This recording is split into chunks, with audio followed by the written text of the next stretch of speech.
Good afternoon, conference. Welcome back to a very important afternoon session here, of course. We'll be hearing very shortly from the Home Secretary. Suella Braverman will be with us for a keynote address to conference. In a few moments, you'll hear from your National Chair, Steve. And that, of course, will be followed by the Q&A. Lots of questions that have already come in, as you might imagine. This is a pivotal, very important part of proceedings over the 2 days that we're here in Manchester. So questions already in, keep them coming in as well. We'll try and give a great representation, a big assortment of subjects and issues, and naturally there is a bag full of those questions already building up. We will, as ever, try and get through as many as possible. So to start off this keynote session, we welcome to the lectern the National Chair of the Police Federation for England and Wales, Steve Hartshorn. Pnawn da, Gwyddwyr a croeso. Good afternoon, colleagues, and welcome. I would like to extend a particularly warm welcome to our members from across England and Wales who have been able to join us online. Thank you for taking the time to join us over the next 2 days. I'd also like to welcome our Federation and Staff Association colleagues from England, Wales, Scotland and Northern Ireland. I'd also thank the Home Secretary for joining us online this afternoon too. Before I get into the detail of my speech, I want to start by thanking the thousands of police officers across the country who are working right now, keeping our communities safe and putting their lives on the line for others. Our colleagues who are giving the job their all, run ragged as they deal with call after call, investigate incident after incident, looking after the victims of crime and catching criminals.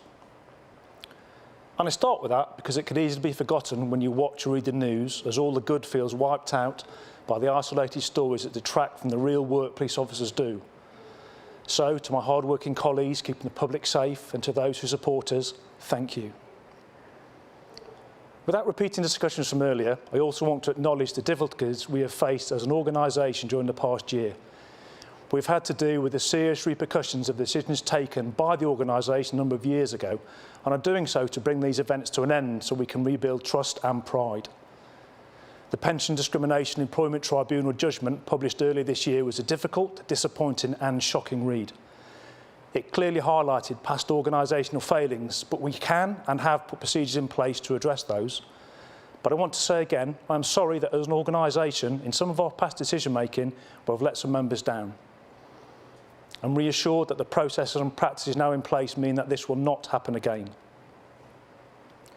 We are a more democratic and open organisation than we've ever been, and I want to thank all those on the National Board and National Council who are doing all they can to ensure that we can continue to provide the highest standards of support for our colleagues.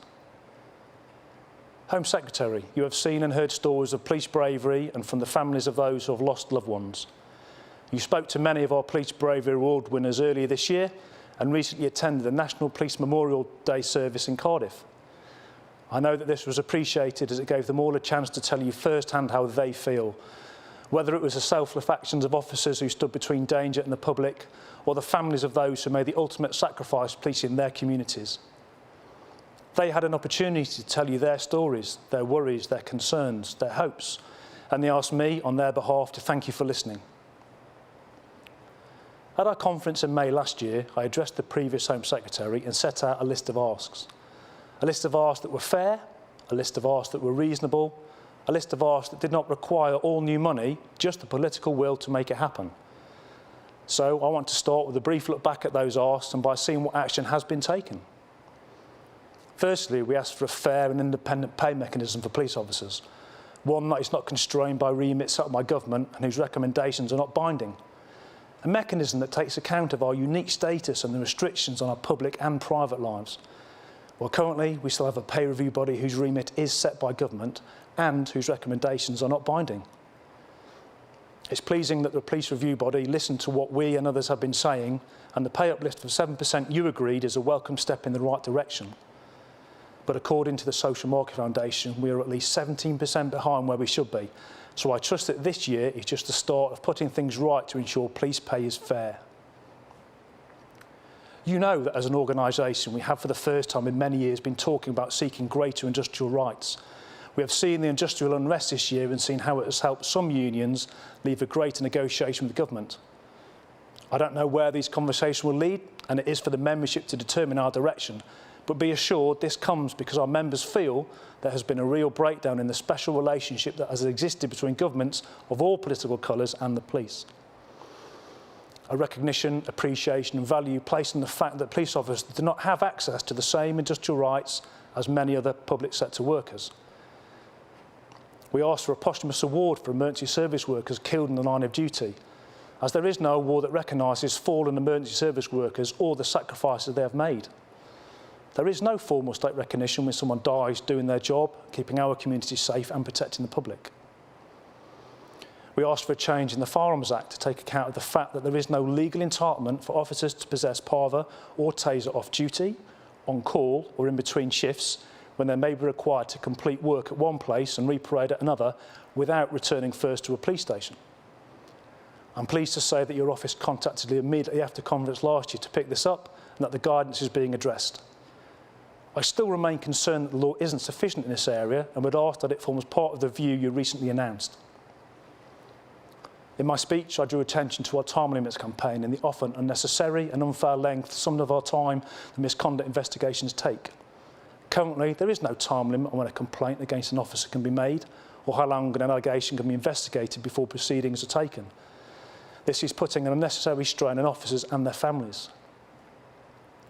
We've been calling for a 12-month limit with legal oversight and the ability for legally qualified chairs to extend or terminate, as we believe this would safeguard the integrity of the complaint system. I wish I could report back more favourably here, but I cannot.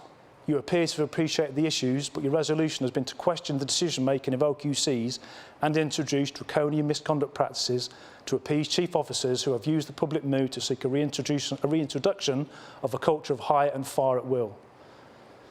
Home Secretary, this does not restore public confidence, the confidence of police officers, nor ensure more timely, fair and impartial misconduct hearings. I raise frustrations that many of my detective and uniformed colleagues are experiencing following the changes to CPS guidance and charging and the additional burden around disclosure, and how, while appreciating the legal requirements around disclosure, the need for full trial-ready files is often necessary, especially if there is already a guilty plea. I am pleased to say that following lobbying by my colleagues across the country with MPs about our simplified DG6 campaign and the work undertaken by a National Detectives Forum, your department established a working group chaired by the Police Minister to look at this. We now look forward to the legislative change that will create a data bubble between the police and CPS and allow officers to get back to preventing and investigating crime sooner, thereby giving a better service to the public. We asked for a revised annual leave provision for all federated ranks. The amount of annual leave an officer receives is based on length of service. It currently takes 20 years of service to reach the entitlement of 30 days, with officers starting on 22 days. We have proposed starting on 25 days and reaching the entitlement of 30 days after 5 years. We believe the current situation has a disproportionate impact on the basis of a number of protected characteristics. Women often leave the police service early because of care responsibilities and are more likely to take a career break to bring up a family. Our pay and morale survey showed a difference in the average length of service of white officers at nearly 13 years compared to just under 10 years for BME officers. So, where are we with this, as it seems to have fallen into the too difficult box? Finally, in the list of asks, we asked for protected learning time for all police officers. This has never been more important than now, given the circumstances we have faced in recent years. Police officers need protected learning time to learn about new laws, new policy, procedures and team working. This must not just be a tick box exercise online, but proper, thorough ongoing training and learning and development time that will enhance the work they do in protecting the public, that protects the public and the colleagues. Things are getting better, but there is still a long way to go, as regrettably the increasing demands on policing means that some forces sometimes struggle to find proper time for learning and development. This must change, and chief officers should be mandated to provide protected learning time for my colleagues. Home Secretary, it would be remiss of me not to acknowledge the incredible, turbulent and difficult times policing has faced. The criminal actions of a minority of officers have tainted the hundreds of thousands of good actions by my colleagues every hour of every day. I genuinely believe the public see through the negativity of the British media, whose obsession appears to be to reflect the bad and worst in society at the expense of the good. I really do believe that most people know that police officers are doing the very best in incredibly difficult, dangerous and demanding circumstances. Constant negativity and doubt about policing does nobody any good. Only those who wish to benefit from a lawless society prosper in such circumstances. I know you have spoken out in support of my colleagues, but I encourage you to impress on all of your government colleagues the need for support in words and actions. For policing is not easy. It's not a 9-to-5 job. A few weeks ago, I was reminded of the Ethical Challenges of Policing in London document published by the London Police and Ethics Panel back in October 2014. This was an independent panel chaired by Lord Carlisle and was set up by the then Mayor of London to provide ethical advice on policing issues that may impact on public confidence.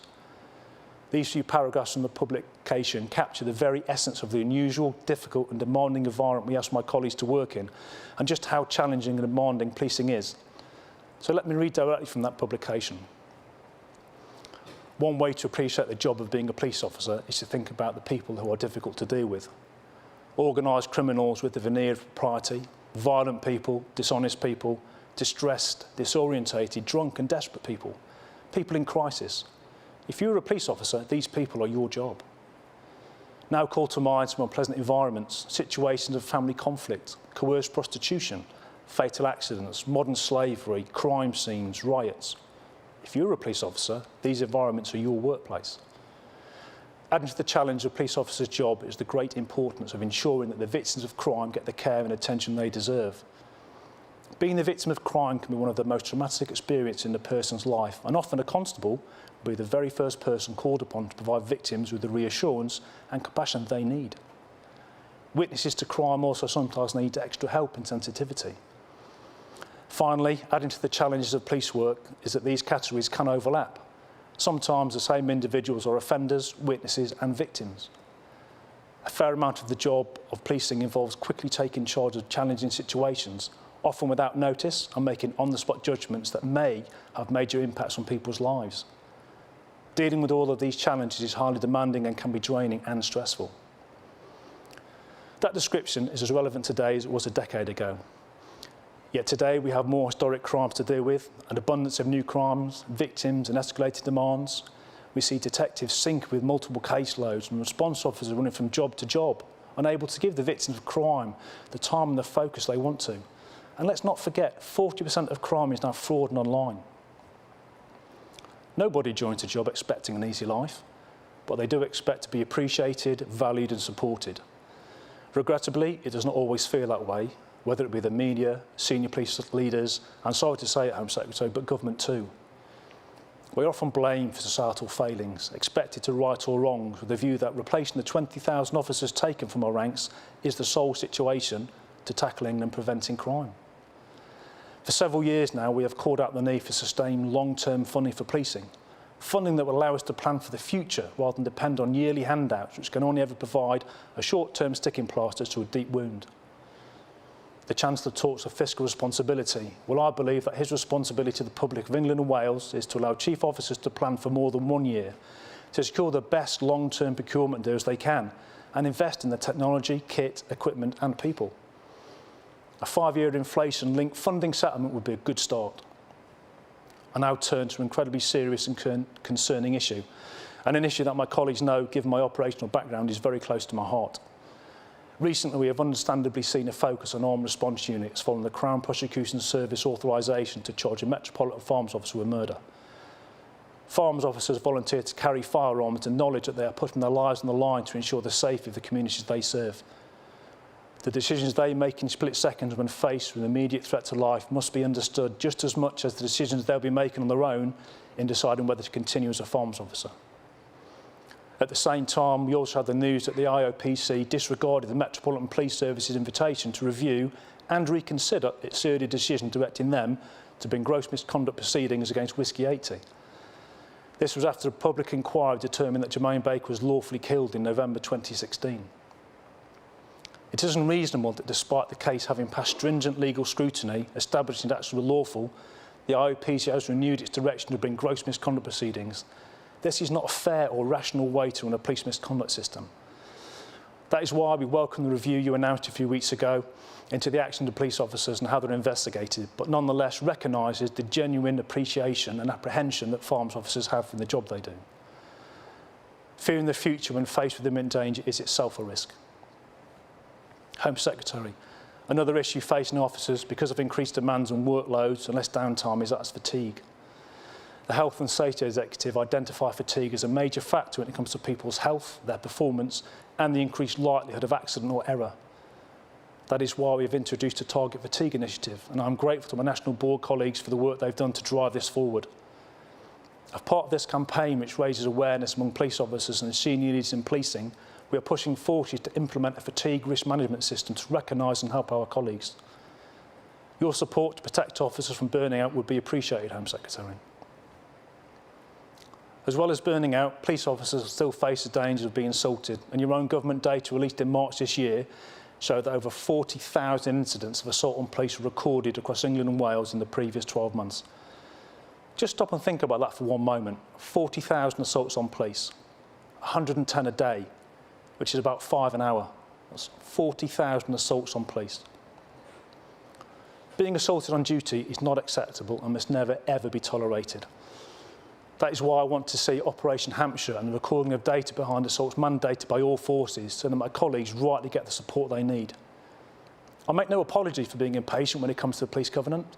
I want that to move into delivering a first-rate psychological and physical support for those serving, those retired and their families. For all police officers and the many police staff who work alongside my colleagues, the policing covenant must be as valid at 2 a.m. in the morning when needed as it is now in daylight hours. Home Secretary, while on the subject of assaults on police, it would be remiss of me if I did not ask your support with one other matter. Taser has proven itself to be a remarkably invaluable tool in the police armoury. It has prevented incidents escalating without the need to even fire it. Merely deploying it has seen aggressive suspects calm down. But it has also prevented serious injury and a loss of life to my colleagues and members of the public when used to disable dangerous suspects. While there will always be the need for authorised firearms officers, tasers afford officers greater protection against assault and helps them to protect the public when facing aggressive suspects or those carrying knives. But ensuring that officers have the best kit available comes at a cost, and I ask for your support, financial and political, to ensure that my colleagues have access to the latest and most advanced kit possible when the time comes. Last year, legislative change introduced by your government allowed special constables the opportunity to join the Police Federation. It allowed us to offer them the legal support and advice that their regular colleagues have. This was the right thing to do, and I know that many special constables are grateful for the opportunity to join the Federation and for us, locally and nationally, to support them. I appreciate the figure increases day by day, but I understand that around 40% of special constables have now joined the Police Federation. They are very welcome, and I encourage them to get involved and work with us to shape the future of our organisation and help make some really positive change that we can deliver a service to the public that can have confidence in. Finally, I want to focus on several challenges facing policing and to offer our support, advice and knowledge to address them. For we are the undisputed voice of policing, the voice of our uniformed colleagues, the voice of detectives across England and Wales. As I said at the start of my speech, the last few years have been difficult for policing. We've been accused of being racist, of being misogynistic, of being homophobic.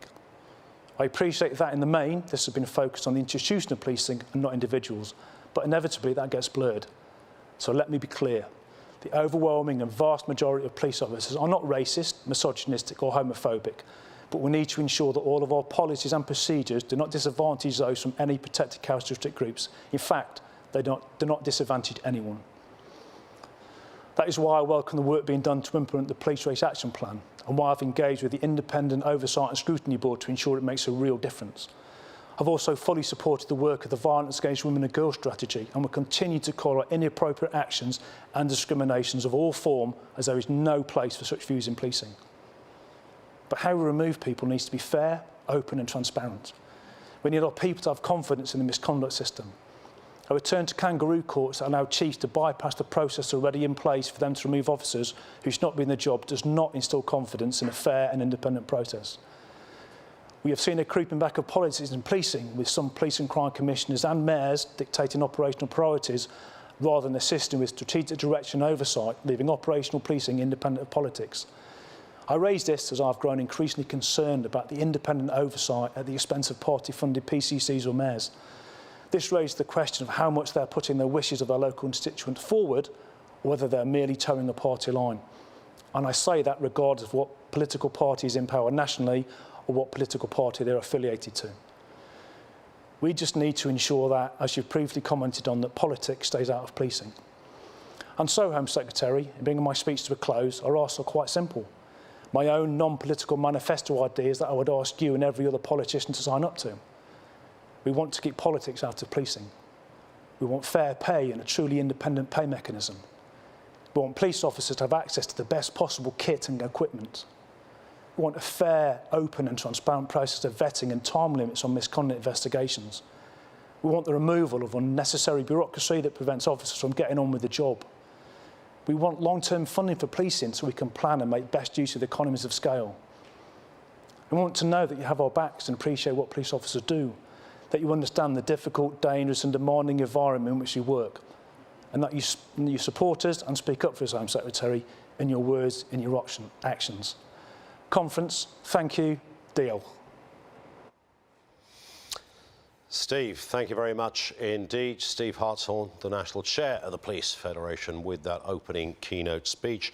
Let's move to our next big speech of the afternoon. We welcome to the conference the Home Secretary, the Right Honourable Suella Braverman. Home Secretary, good afternoon. Good afternoon, Ian. And Steve. I hope you can hear me. Indeed, we can hear you loud and clear. And to coin the phrase, the stage is yours. Great. Thank you very much. It's an honour to join you all today. Let me start by saying that there is no greater privilege as Home Secretary than working with the heroic men and women of our police. And it's always deeply sobering and moving to hear the roll call of officers who have fallen in the line of duty in the past year.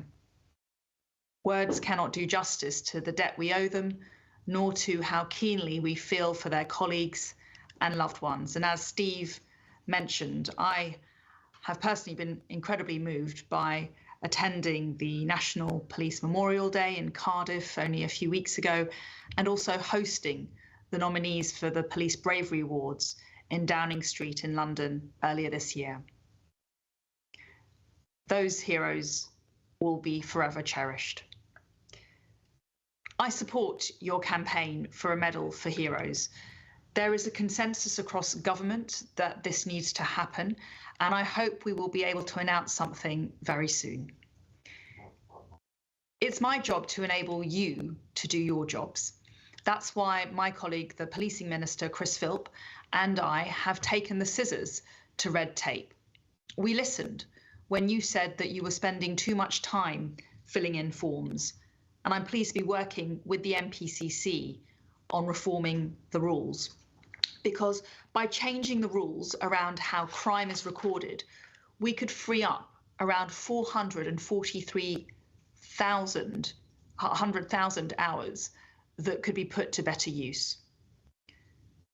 There was no need to record 2 crimes when dealing with stalking, harassment and controlling or coercive behaviour, nor to record Section 5 public order crimes when, on too many occasions, officers arrived only to find an empty street and no disorder.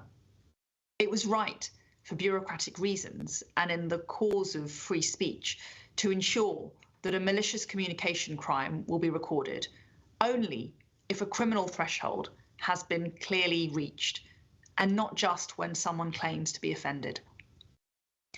Now, I'm not fighting my campaign against political correctness in policing only for the sake of the law-abiding majority, who want to see officers patrolling the streets, not policing pronouns on Twitter.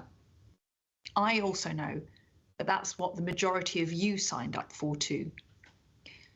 Recruiting more than 20,000 additional officers and having a record number of officers in England and Wales is just the start.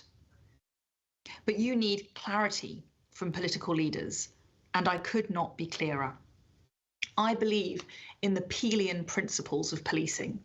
I believe in investigating every crime, and I believe in keeping the public safe by catching criminals. Anything that distracts from this is unwelcome, whether that's enforcing non-existent blasphemy laws, unnecessarily recording a non-crime hate incident, or joining in with political demonstrations. Now, I understand that you, as officers, must make difficult operational decisions, but the public expects more than just a crime number. They want to see the police taking visible action in communities and thoroughly investigating crime. I'm therefore delighted that the police have agreed to follow all reasonable lines of inquiry for all crime types. And when I visited Greater Manchester Police, I saw how Chief Constable Steve Watson transformed that force by following that approach. So I expect to see significant improvements in the way the police approach crimes like phone theft, car theft, shoplifting, and criminal damage in order to solve more crimes and restore public confidence in local policing. Crime investigations should not be screened out solely on the basis that they are perceived as minor, and all crimes merit investigation where there is a reasonable line of inquiry to follow up. I'm also pleased that the police have all committed to attending the scene of every domestic burglary. It's a terrible crime which causes misery and fear for victims. Nor must we ignore the havoc wreaked by antisocial behaviour. And the government's action plan takes the fight to perpetrators, including through the dispensation of immediate justice. And I was pleased to visit Essex Police and Derbyshire Police to see the rollout of some of the pilots. Neighbourhood policing is the bedrock of keeping the public safe and making sure they feel safe too. We must never forget that the fear of crime inhibits people hugely and diminishes the ability of communities to flourish. So we need to continue to build trust between the police and the public. It's crucial that the police are accessible and accountable to communities. I'm grateful to PCCs and Chief Constables throughout England and Wales for sharing with me their plans to improve confidence in local policing and police visibility. And I'll digest all of this and look forward to receiving the results of these plans next March. We also listened when you said that officers were having to spend too much time taking responsibility for people suffering mental health crises. Make no mistake, mental health care really matters. This is about getting the right professionals to undertake the right tasks. July saw the announcement of the new National Partnership Agreement, which will see a right care, right person model rolled out throughout England, having been thoroughly achieved in Humberside. Humberside Police estimate that this system has saved them over 1,400 hours per month of police time. And similar results across the English forces could save around 1 million hours. The police will only be expected to attend mental health incidents if there is a real and immediate risk of serious harm or where there may be criminal activity. Because the truth is, anyone suffering a mental health crisis needs the right support in the most appropriate setting. That's not a police cell. Meanwhile, the Public Order Act has given the police greater powers and legal clarity for combating disruptive protests, which have caused such chaos and eaten up so much police time and money. Now, I will always back tried and tested ways of driving down crime. We've trialled serious violence reduction orders, which allow the police to stop and search those with convictions for knife crime to see if they are carrying a weapon. Earlier this year, I saw for myself how well this is working in Merseyside. And this government has made it easier than ever before for the police to make legitimate use of their stop and search powers. At the same time, we've made the use of such powers more transparent and accountable. And so, following a consultation earlier this year, the government will introduce a ban on certain types of large knives, such as zombie-style knives and machetes. We'll legislate when parliamentary time allows. And from a personal perspective, having met knife crime campaigners in several forces, for example in Hertfordshire, I've seen the impact that knife legislation can have on saving lives. Now, technology is vital to enable you to achieve operational success, whether it's in Kent, where they are pioneering the use of technology to support domestic abuse victims, or in South Wales Police through the use of facial recognition technology.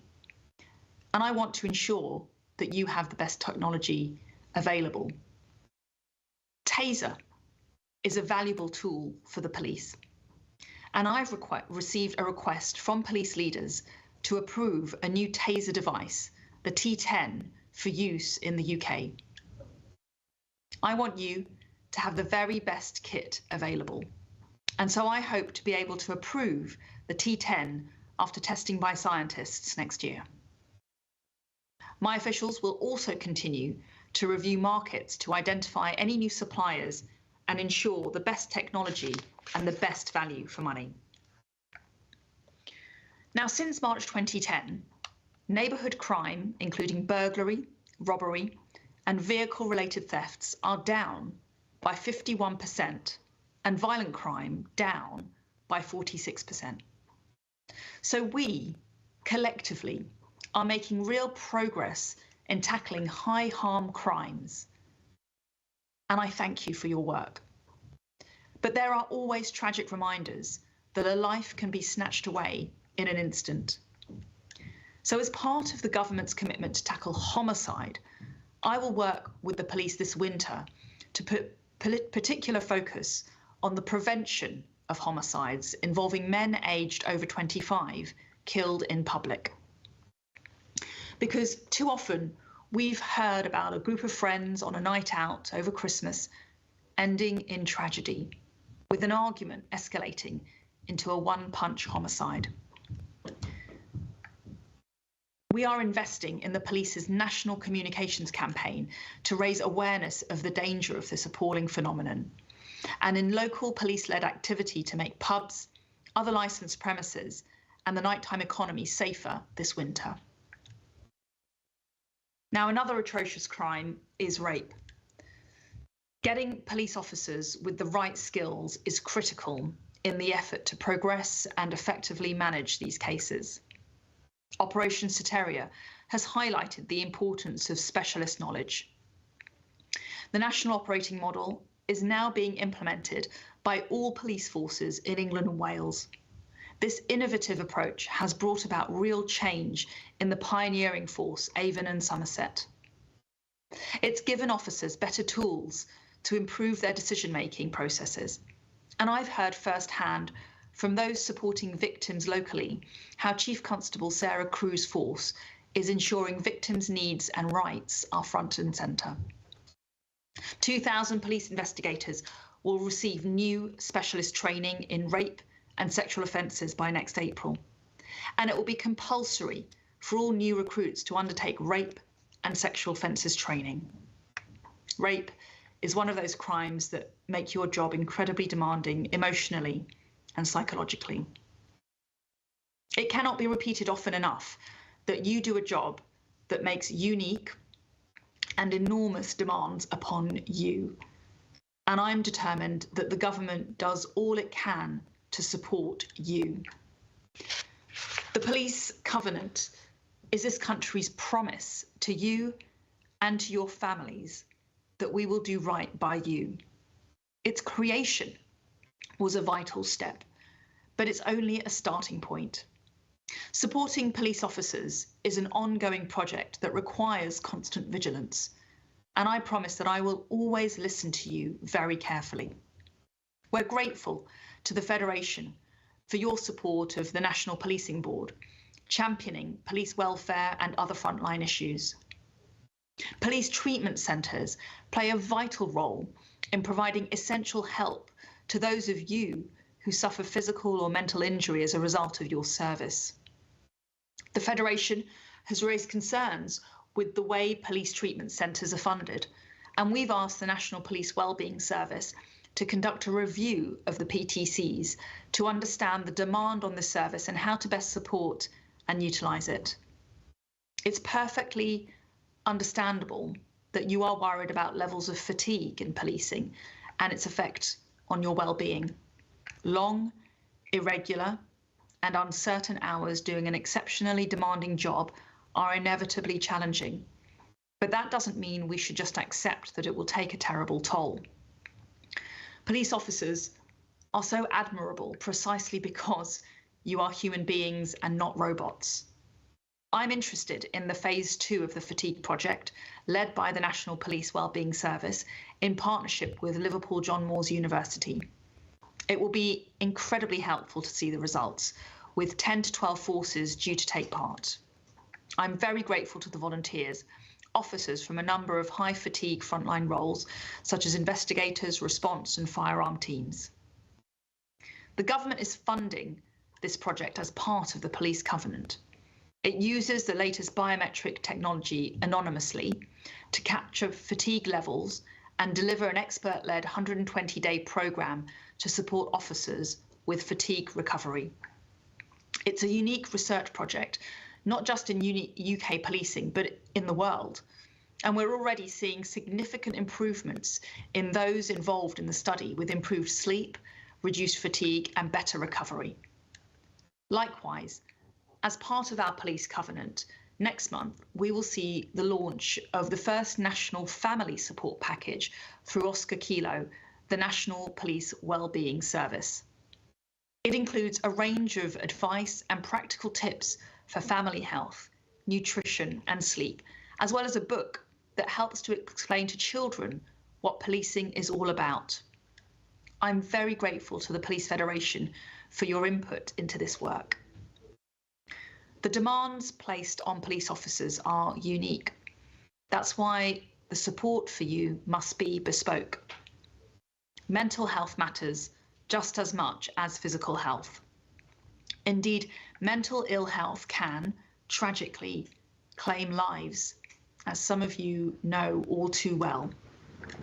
And I'm very pleased to be able to announce that we will provide additional funding to set up a 24/7 mental health crisis support line for current and former members of the police workforce. There are employee assistance programs in a number of forces with telephone counselling available, but there is no national 24-hour, 7-day-a-week suicide prevention line. That needs to change. Fire and ambulance have recently established their own 24/7 crisis lines. The police need and deserve no less. So as I said at the Conservative Party conference earlier this month, I want to ensure that when police are called upon to use force or conduct pursuits in the line of duty, officers are able to use their powers with legal certainty and clarity. That's why I've announced a review to report to me by the end of the year to ensure that the legal and operational frameworks in which they operate are robust and command the confidence of officers and the public. I want you to know that I've heard your concerns that you are not being treated fairly and that processes overlap and take too long. Steve, you mentioned pay. I was very pleased that we were able to give police officers a 7% pay rise. We are in a tough economic climate, but prioritising a rise for some of the most selfless, outstanding professionals among us was absolutely right. Decent police officers suffer hugely when a minority falls short of the standards required. And in recent years, some have fallen spectacularly short. The culture in policing does need significantly to improve. That is one of the areas of focus of part 2 of the Angelini inquiry. The National Centre for Police Leadership, being developed by the College of Policing, is another big step forward. Now, I know that every responsible police officer accepts that they must be held accountable for their actions. It was right to take action to make it easier for chief constables to remove officers who are not up to the job. Right for the public and right for the majority of officers who do the job bravely and well and who need to be able to rely on their colleagues. Nor does our duty to you end when you leave the force. The last thing I want is for you to be left adrift. In order to help you transition out of policing when the time is right for you and your family, the College of Policing has developed a Levers Toolkit to be launched later this year. It will provide practical support such as training and guidance on CV writing and interview skills. That said, your chiefs have the option to bring back officers after you have retired under the MPCC Retire and Rejoin guidance. Leveraging talent and expertise back into our police force is highly desirable. And I encourage all chiefs to think carefully about the balance of their workforce and make sure they are making use of this option to retain the experience and skills the force needs. You have chosen a job that is never easy, but it's also immensely worthwhile. Indeed, it is essential. The consequences of not having a world-class police force are too terrible to contemplate. And so my final message is a simple one. Thank you so much for everything that you do. Thank you. Home Secretary, thank you for that. We are going to get straight into some questions. Just before we do, you mentioned pay. Within that, you mentioned the 7% rise. Do you think police officers are paid a fair wage? Well, I was very pleased to announce in July that the government had accepted the Police Remuneration Review Body's recommendation to award the consolidated increase of 7% to all ranks up to and including Assistant Chief Constables and Commanders with effect from the 1st of September this year. And I believe that that does reflect the commitment, the hard work, and the economic climate within which we are working. It's been a large pay increase, and it was something that we did as a government to reflect our gratitude and appreciation for what officers on the front line do. So 7% is enough? Well, in line with the recommendation from the independent review body, it has been deemed to be enough, and that's why the government has accepted that recommendation. Given the tight economic climate that we're in, the challenging fiscal situation that we're in, it is something that we value and we hope has been appreciated by police officers. Steve, has it been appreciated? 10%. For me, it's 10% short of where our own research from the Social Market Foundation said it should be, 17% behind. While 7% was a good start in the step in the right direction, it's 10% short from where we need to be. And Home Secretary, does that mean that when you look at this again, I mean, I know these things are always sort of described as ongoing, and of course we can at some point in the future take another look, but of course the not unreasonable case that the police make is that if you factor in inflation, if you factor in lack of pay rises in previous years, that we're actually talking about a loss here, not an increase. Well, if you look at the last report from the pay review body, it found that in the financial year ending March 2022, the median full-time gross annual earnings for police officers was 32% higher than the whole economy, 32% higher than associate professional occupations, and 5% higher than other professional occupations. So I think that was the independent assessment, providing comparative analysis. And listen, I fully accept there are cost of living challenges at this current time. There are economic challenges. The government's working very hard to bear down on inflation, to grow the economy, and to support those in our frontline services. But that's why we were pleased to accept the independent recommendation from the pay review body. Here's a question that came in from Joseph, who says, Home Secretary, the up-and-coming changes to the police misconduct procedure, namely give chief officers the power to dismiss officers found guilty of gross misconduct. This is unfair. Why replace a system that worked very well and had independent chairs? Is this not a step in the wrong direction? Well, we are cognizant of the fact that there has been confidence in policing has been rocked recently, and it must be restored. That's why it's incumbent on all of us within the policing community, within government, to be forward-leaning in reforming a system that has not worked for many years. We hold chiefs to account for the culture and standards in their forces, and therefore it's important that chiefs have a leading role in determining who should be dismissed. We've seen cases where chiefs have been powerless to dismiss officers who have committed gross misconduct and should not be in policing, let alone being deployed.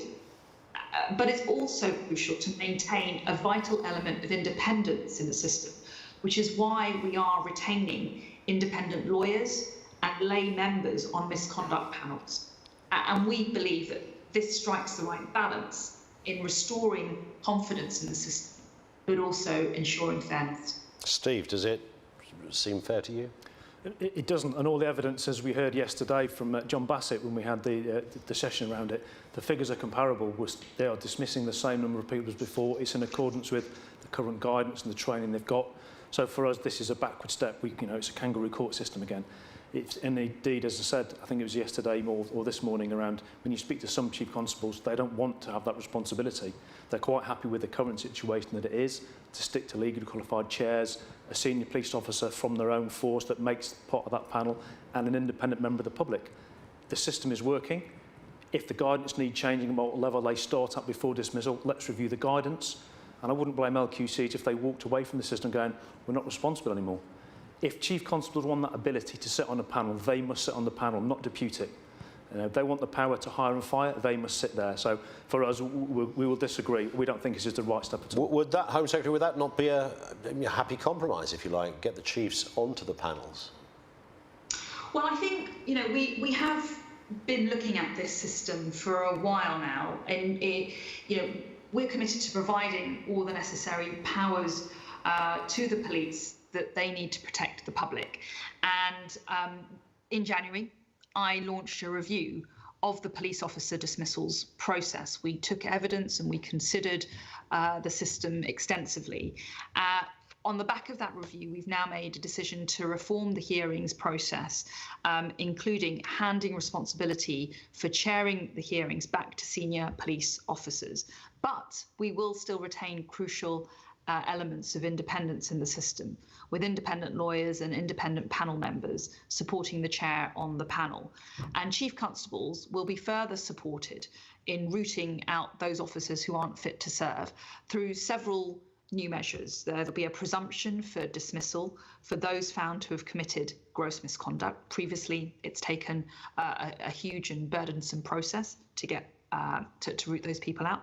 There'll be clarification of the route to dismiss those who fail vetting. There'll be a presumption for former officer and special constables cases to be heard under the fast track processes by senior officers, and there'll be a streamlined performance system. So we've thought holistically, we've thought about independence, and we've thought about fairness. I do believe where we've ended up ticks all of those boxes. We had a lot of questions come in on medals for heroes. You did allude to that in the early part of your speech. Lee Godfrey says, Home Secretary, in your speech you said you support medals for heroes in the campaign and the introduction of the Elizabeth Medal to posthumously recognise emergency service workers killed on duty. I know I'm asking the question that Bryn Hughes wants an answer to. Bryn, we spoke to just before lunch. His daughter, GMP officer, was killed on duty some years ago. Can you explain why this is taking so long to introduce? Well, let me just put again on record my condolences, my gratitude and admiration to those families who have lost loved ones in the service of policing. Their loss is unimaginable. And our police exhibit professionalism, dedication, heroism, commitment, care in discharging their duties day in, day out. I recognise that. And I know that they risk their lives in unimaginable ways, more ways than most of us will ever know. When it comes to introduction of the specific medal that you refer to, any recommendation for a new form of award requires careful consideration and is ultimately a decision made by royal warrant confirmed by the monarch. And the Committee of the Grant of Honours, Decorations and Medals advises the monarch on such issues. Now, we have been involved in a process led by the Cabinet Office and other departments for more formal recognition in the way that I've set out in my speech that might be given in the event of the loss of life in the line of duty, to sit alongside the existing arrangements for gallantry and bravery. I hope to be in a position to announce more very soon. So you're on this particular issue, you're waiting for the nod from the palace, as it were? There is, as I said, there's not much more I can provide in terms of detail over the process, but I hope to make an announcement soon. It is one, I mean, you can understand, I think a lot of the guys agitating for this, but this has gone on for a number of years and arguably predates your time in office as well. But I mean, to the objective outsider, you'd think, you know, I appreciate that changing government policy is like turning an oil tanker around. I get that. However, something like this, you might imagine, look, it's a medal, it's a posthumous medal. There's no one on the planet that's going to argue against this. It will be a case of you saying, well, I'm the Home Secretary. Yeah, of course we can have a medal for this. Away we go. You look like somebody who believes in this medal, so why can't we have it? Listen, it's a cross-government process. Many other departments are involved in the process. We are working through that process, and I urge a little bit more patience, but I hope to be in a position to make an announcement soon. Steve, a bit more patience? I was really hoping for an announcement today. You know, we've got Bryn Hughes who's made the travel over. You know, it would be so much to our colleagues, especially when we look at the people that were involved at National Police Memorial Day a couple of weeks ago. It would have been a gift to policing today, Home Secretary. If you could have announced that, it would have been something special. Naturally, I'm disappointed on behalf of the families of those that have bereaved, lost loved ones. You know, it's, for us on the outside, it seems relatively simple. Let's get this done. We had COVID changes at the click of fingers. We've had changes to misconduct regulations coming very, very quickly, and yet this seems to be in a too difficult box. It's very frustrating. Yeah. Home Secretary, you don't dwell on this too much, but you look like somebody who's like on the precipice of announcing something here. Would that be fair? You're tempting me down a line, Ian, that I'm going to resist. I cannot make a formal announcement today. I very much hope I'll be in a position to do so soon. OK, let's move on to a firearms question. And understandably, under the circumstances and recent events, there have been many of those. Simon Payne says, Home Secretary, given the unique and difficult circumstances, what message do you have for firearms officers and their families? And this, of course, comes on the back of some pretty high-profile cases, most of which we cannot talk about, obviously. But the more general point that is made there is, what message do you have for those officers? Well, it is absolutely crucial that police officers are able to use their powers with legal certainty and clarity when they are needed. And that's why I've announced a review to report to me by the end of the year to ensure that the legal and operational frameworks within which the police operate are robust and that they command the confidence of both officers and the public. So I hope to be, again, in a position to announce changes, if necessary and if appropriate, very, very soon. I appreciate the very high level of concern that many officers have about this issue. When you have officers, as we saw just a couple of weeks ago, handing in their tickets saying, don't want to do this anymore, this has become, I didn't go out there to have to make calculations into the future about all manner of politicised issues when I take to the streets to look for the bad guys. Do you sympathise with those officers who took that action?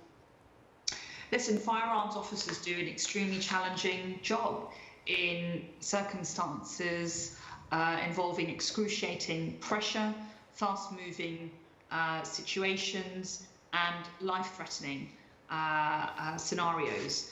Again, unimaginable for those lay people like us. So they protect the rest of us by carrying firearms. They have specialist and rigorous training, and we are very grateful for all of the work they do.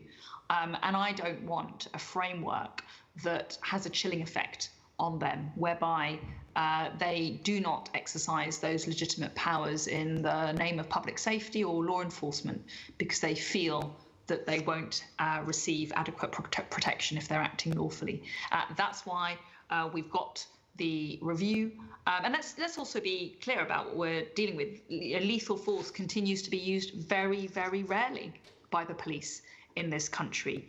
That's a testament to the training, the skill, and the judgment of our firearms officers. That they use lethal force incredibly judiciously, and the training that they receive is incredibly rigorous. They're under a lot of monitoring and scrutiny. So I'm mindful of that context, but I want to ensure that the legal framework protects them in the best possible way, but also commands the confidence of the public. Steve, this is an area you know incredibly well. Just a response to the Home Secretary on that and the wider issues surrounding this what has now become a very delicate and controversial area of policing. It is, and I'll be careful sort of the words I use, bearing in mind cases that are currently ongoing. It's encouraging to get the review in the first place. None of my firearms colleagues, nor any police officer, is afraid of scrutiny. We want good, balanced, transparent, open investigations. But as I've articulated on quite a few occasions now, is that when these incidents take place and the trigger is pulled, be it a fatal or otherwise, there's a very thorough post-incident process that takes place. And usually, within 6 to 8 hours, an initial account has been given. That's given to the Independent Investigation Authority. Within 48 to 72 hours, a completely full account has been given. That will include access to body-worn video, in-car dash cam, local CCTV. The package is given. There's nothing to hide. What all my colleagues want is to be able to know they can do their job properly and professionally without worrying before they use their use of force. And this doesn't just extend to firearms officers. This now extends to every officer who may use force, or indeed senior officers who authorise an operation which will likely use force. So it's encompassing everybody now, and it's that reassurance that when they do their job, they look after properly, professionally. We're there as the Federation to support them with legal advice and support going through the cases, but it's not unreasonable to have that security to know that they're going to get a good, solid investigation that backs them and a good decision-making process at the other end with any future decisions. And Home Secretary, the point that also Steve made in his speech, which I think by any measure is many would see as a rather perverse position where an officer has discharged a firearm, it has resulted in a fatality. All the legal hurdles were cleared, that officer was acting in accordance with all the rules, all the regulations, totally in the line of duty, nothing to see in that respect. And yet the IOPC come along and say, no, sorry, there's a little bit more to do on this one yet. I mean, that cannot, and you can understand why officers would make this argument, be acceptable. Well, let me also be clear. I'm not going to make any comment on any specific case, and there are ongoing litigation currently. But we have listened very carefully to police concerns about the scrutiny processes and the other routes of challenge which surround police use of force, and we are and including pursuits, and the review will consider those aspects amongst many others, and we're working with the Ministry of Justice and the Attorney General's Office to complete the terms of reference. Here's a question from Wayne Thielman, who says, I'm a police constable with 29 years service. I've enjoyed the majority of this. However, if I could go back 30 years, I'd be telling my 20-year-old self not to join the police. With the same view held by many hundreds of experienced officers, as Home Secretary, how does it make you feel hearing that? Well, obviously, Phil, that's disappointing to hear that that's the advice that you would give your younger self. It doesn't tally with the experience that I have of meeting many of the new recruits to policing as part of our successful Uplift programme, where you, police forces around the country, have successfully recruited a new generation of police officers, 20,000 New officers have joined the ranks from all sorts of backgrounds, with all types of experiences, ready, willing, passionate, energetic, and dedicated to public service. And whenever I meet those new recruits, I tell them it's a privilege. It's a privilege and an honour to wear the badge. You occupy a leadership role in your communities, but also in your country. People will look to you in their gravest hours of need, fear, tragedy, and it will be you who will potentially save their lives, change the course of their lives. And that is a great honour. It's a great, great honour. And wear it with pride. Not everyone makes it through the hoops to wear that badge. It's a great honour. And I think it's noble work that everyone does in this profession. And I'm constantly inspired and re-inspired by the new recruits who are coming energetically into the ranks every day. And I'm sure that is echoed by many people, but you must be aware that there is a level of discontent that perhaps we've never seen before. It's not just around pay and conditions. It's about, who has an officer's back.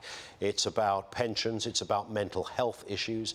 It's about a very splintered system in many respects. There's a lot of bureaucracy, despite some of the announcements you made in your speech. There's a lot more to the job than there ever was, and that is becoming, for many officers, completely unpalatable. It's no longer the job they joined up for. I think there's no doubt about it that policing has become more challenging. There are greater responsibilities on the police. There is more scrutiny. But there's also greater support, I think, and good outcomes. As I said, over the last 10 years, overall crime has fallen by 50%. Now, that is thanks to the great work that the police have been conducting over that decade. And yes, of course, there is more to do. There is never room for complacency, and there are many, many challenges and areas that we need to still keep focusing on and working incredibly hard on. But even the Chief Inspector himself in his recent report said England and Wales are arguably the safest that they've ever been. That's thanks to the work and good practice that policing has demonstrated over the last 10 years. So there is, I believe, there are greater tools available to the police. This government has introduced greater powers for the police, greater funding. We've increased pay. I know, Steve, you will say it's not enough, and that's fair enough, but we have increased pay, and we are working hard to make your professional lives easier in some of the ways I've set out in my speech, but also in terms of the time you're spending in A&E with a mental health patient who really should be more appropriately cared for in a health setting, or whether it's in the reporting rules and the Home Office counting rules, stripping out hours of burden and bureaucracy from your lives, or whether you mentioned a redaction. Ever since I was Attorney General, I've been passionate about reducing the burdens on police officers when it comes to redaction. I've visited police forces and I've spoken to police officers at all ranks, and they've told me, and I've been incredibly frustrated when I've heard it, they spend 8-9 hours in front of a computer screen redacting pages of documents or CCTV footage.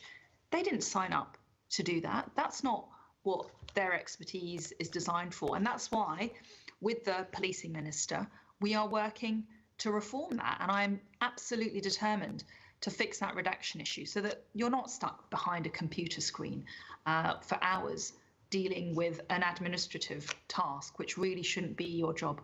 We did a whole session on redaction just yesterday, and maybe you're going to tell me it's another one of those government oil tanker moments where, to turn this around on the face of it looks very simple. I mean, you are the Home Secretary. Can you not just make this happen, sit down there with a CPS, have a bit of a chinwag, a nice cup of tea, and say, look, about this redaction issue, it's a little bit too cumbersome, it's too bureaucratic. Can we change it now?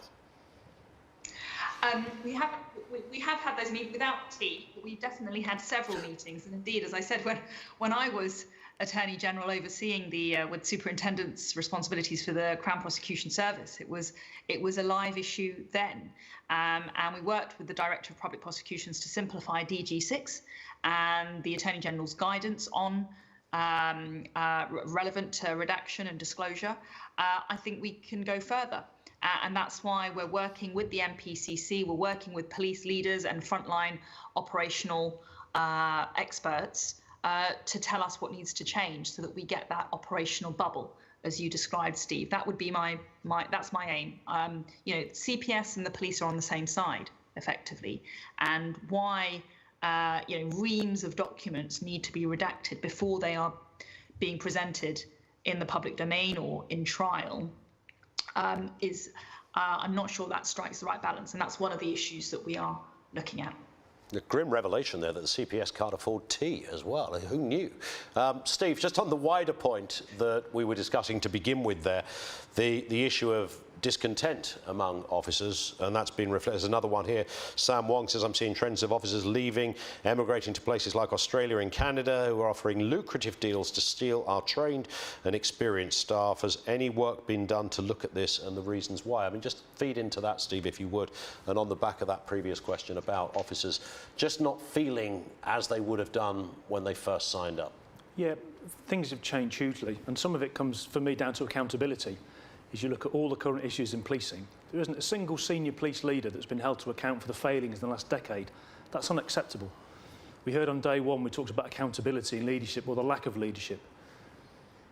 It's always the junior ranks, the lower ranks, the PCs, the sergeants, the inspectors, the chief inspectors that get blamed for the failings in policing. But what about the very senior officers, the chief constables, the assistant chief constables, the deputies, the commanders, the superintendent ranks that make some of the decisions that we all have to work with? Where's the accountability there? We look at some of the most serious cases that have made the headlines, and only a PC or a DC has been held to account. Where's the organisational responsibility to make sure those things that we've challenged as the Federation, seeking better vetting, seeking better time limits, seeking change in the law to support us, everything reasonable has not been there. They're not being held to account. If we had leaders that actually led us properly and did their job, we'd have confidence that might stop the flow of people going to Australia, where it's warmer, better paying conditions, better acceptance and more respect. So the buck stops with them. They're the leaders. They're the ones that take us through the service. They are letting us down hugely. This feeds a little into some of that as well. Matt Curzon says, why does the government keep telling the public that they've recruited 20,000 extra police officers when all you've actually done is replace those cut since 2010? Isn't the truth that there are effectively no new officers to deal with a growing population in terms of numbers? And again, Matthew feeds into this. Home Secretary, are you at all worried about the dramatic increase in the number of police officers voluntarily resigning over the last 2 years? And if so, have you asked yourself why there is an increase in that? So, yes, technically, if you look at the paperwork, the data says those officers that the government cut originally have been replaced, but overall numbers, given that there are resignations in a way that we haven't seen for a long time, suggests a very wider or different story, Home Secretary. Well, whilst I accept there were challenging times following 2010, I don't accept that we're just, backfilling. There's actually, as I said, a record number. So that's the highest number ever in the history of policing in England and Wales. So the previous peak was 146,000 officers in post. That was March 2010. We are now just shy of 150,000. So we have exceeded the previous peak. I would also say that in that decade, we've seen population increase, but we've seen overall crime fall. So again, that demonstrates that actually, notwithstanding population increase, we have seen a more efficient and effective policing response, given the over 50% fall in overall like-for-like crime in that same period. When it comes to in terms of investment in our police, we are developing the resources for leadership and talent, and we've invested into a national centre for police leadership, which is being developed by the College of Policing. That's going to set new national standards for leadership at every level, and development programs aligned to those objectives are actually available now. But I'm very, very keen to really bolster the investment in our existing cohort to ensure that you have the skills to progress in your careers, to move ahead, and to develop your leadership skills so that you are proud to stay in the force, and you are role models for those who are joining. And then lastly, you mentioned those who are leaving. Well, the leavers figure as of March 2023 covers all types of leavers, and more than 2/5 of those were officers who were retiring. It's about 43%, and voluntary resignation rates at around 3% are low compared to other sectors.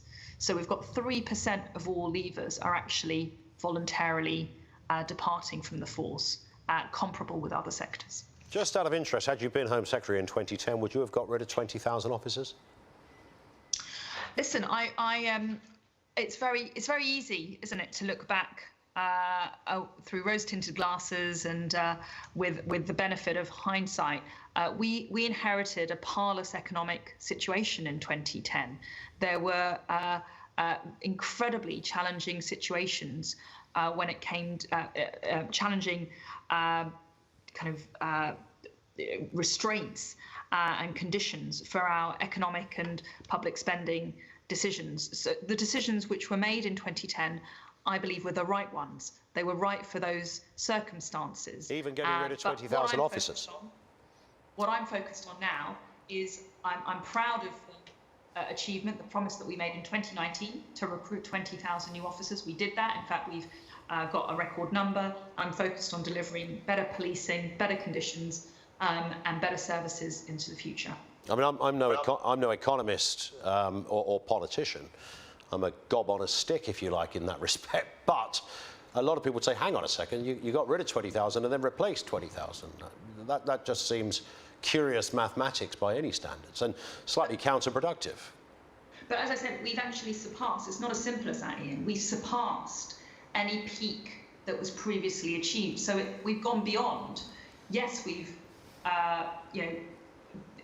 filled the recruitment shortages that we had, but we've also surpassed and gone beyond and now have a record number. We've exceeded any peak that has been achieved in the past. So that's why I do take issue with the point that you're making. Okay. We've recruited this record number. We now have a record level of resources, and we want to now deploy those resources in the best possible way that meets the public's priorities. I think a lot of officers sense that the legacy of that era is still very much being felt now. Let's move on to another question from Raphael, who says, Home Secretary, you say that neighbourhood policing is the bedrock of policing. Police officers are currently struggling with an overbearing demand and unimaginable workloads, and you're demanding that we investigate every crime. We are prioritising the risk and still struggling. How do you propose to improve the current structure to achieve your goal of investigating every single crime?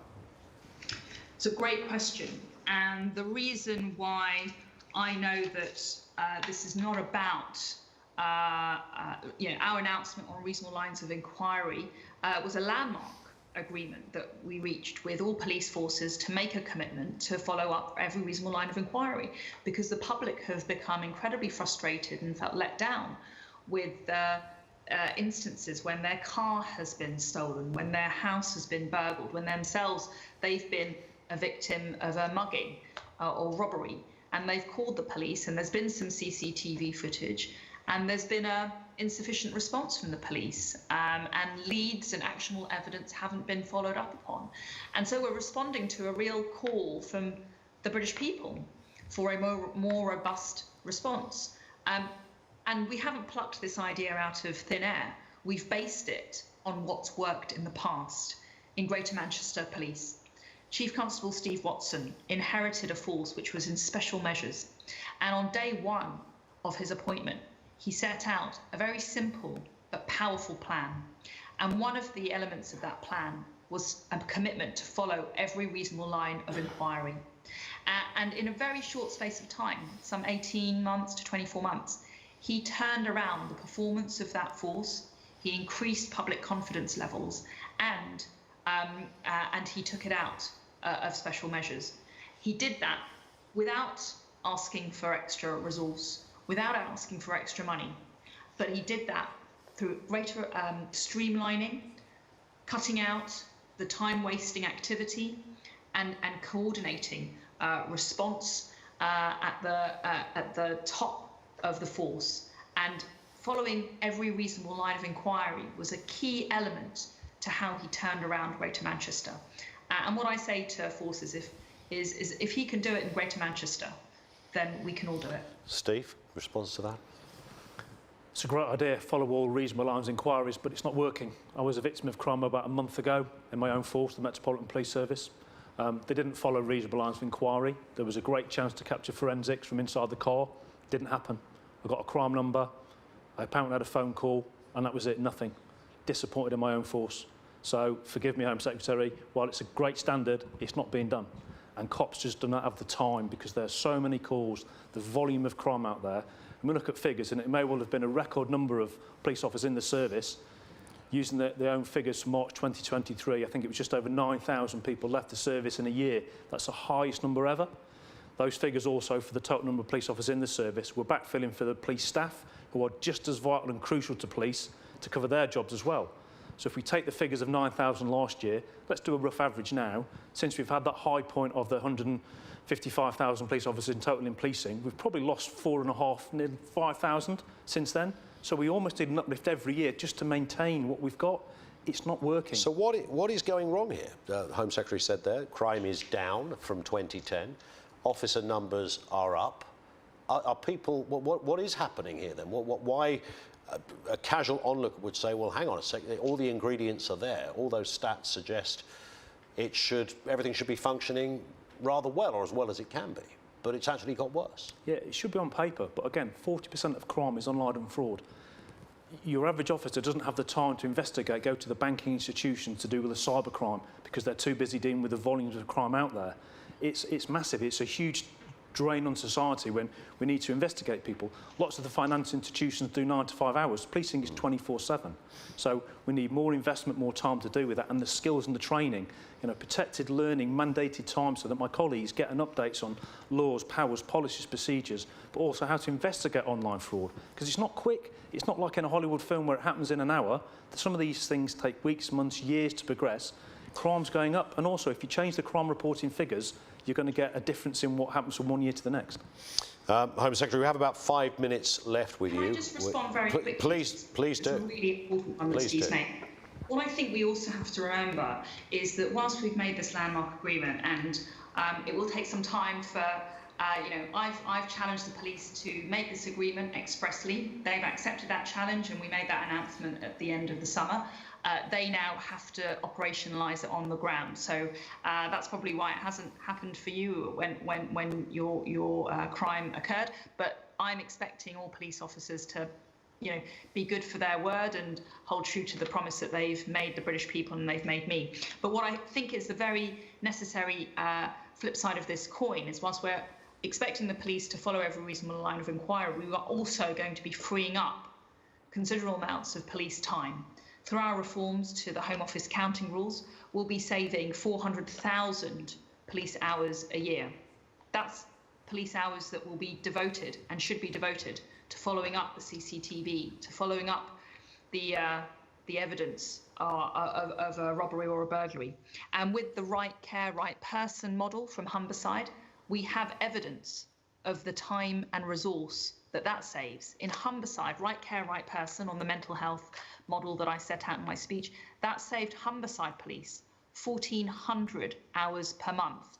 And we estimate now, with that being rolled out nationwide, that will save 1 million hours a year. 1 million hours of police time free to be focused on following up every reasonable line of inquiry can be what makes the difference to restoring public confidence in the police. Here's another question. What is your view on the recent declaration from a small number of chiefs that they consider their force to be institutionally racist? We have seen this in lots of different areas of life. Some would perhaps rather cynically say it seems to be a bit of a thing, the self-flagellating nature of life as it is. We're institutionally racist, misogynist, sexist. Steve addressed it in his speech very well, I thought. What is your comment on that, Home Secretary? I don't believe the term is a useful one or an accurate one. And it's not a term that I use when describing the police. I don't think it helps with building confidence amongst communities. I think it has a disempowering effect on the police at a time when we need to empower our police. And it also suggests that everyone in an organisation is racist or misogynist or homophobic. And I simply do not see that to be true. And so it's not a term that I find helpful or accurate. And Steve, you alluded to it in the speech there, and quite accurately and correctly made the point that, you know, we are talking about such a minority of staff within the police service that the remainder feel, you know, somewhat maligned, understandably, when these phrases, often by the press, are thrown out there willy-nilly. It's become, as I said, a bit of a thing. We are institutionally racist, something we read all the time now. We have, but don't forget, these are the terms that have been given labelled for policing by external people that report on policing, the activities of policing, and it's what the communities we serve. If you look at the attestation of a police officer, you know, to serve without fear or favour or to the prejudice to the rights of others, we are there to be impartial to do our job. We will only get rid of that label if the public, the communities we are there to serve and protect and look after, tell us we have got rid of that and we do our job properly. And it is an incredibly small minority that spoil it for the vast overwhelming majority, but these are the labels that mean so much to the communities that we are there to help. And on that point, Home Secretary, we finish. Much to your delight, I'm sure, we come to the end of this session. Thank you for your time. Just one final message from you, if you would, to serving officers, to Federation members. What's the overarching view or opinion you'd like to put out there as a final point? Well, thank you, Ian. And I think Steve and I have ended on a point of agreement as well. So in relation to the last question that you asked. Listen, as I've said, and I continue to say, and I will fearlessly continue to maintain, the police do a noble job. Without them, our society would be very, very different. And it takes courage, it takes bravery, and it takes dedication and a huge amount of skill to wear the police badge day in, day out. It is a privilege to serve. But moreover, it's my job and it's my privilege to back you, to empower you to do the best that you can do for the British people, so that you can protect them and so that you can serve them to the best of your ability. I'm here to champion the police, to back the police, to empower the police. I'm here also to challenge the police when necessary and urge better performance, better delivery of service, and better standards. And I know that as we continue working together, we can achieve excellence and a good service for the public. Home Secretary, thank you. It's the Right Honourable Suella Braverman with us here at Conference 2023. What did we learn from that, Steve? Well, hopefully indication about something about the Medal for Heroes, which should be really welcome. Again, disappointed that we didn't get something today, but there's work in progress there. Lots to digest, take time to reflect, look at it, see what we're going to get, and then get into the National Policing Board with the Home Secretary and try and get some deadlines for these so that our members can get the benefit from everybody and we can actually start delivering on some of the reforms that we so badly need. We're going to take a very brief pause. We will return. We have the Treasurer's report, of course, so stand by for that. Simon Kempton, Kev Wilson will be with us for a full update on that. If we get any questions into that session, we will. And then, of course, the Q&A panel. This is essentially the Ask Anything You Like across the board. Steve, Tiff, Callum, Simon, Mukund are back with us for an overview, if you like, answering the more general questions about issues that have come up over the last couple of days. So quick coffee break, a cup of tea and a biscuit. Unlike the CPS, we do have tea. All of that and more coming up. Back sharp at 3:15. We'll see you then.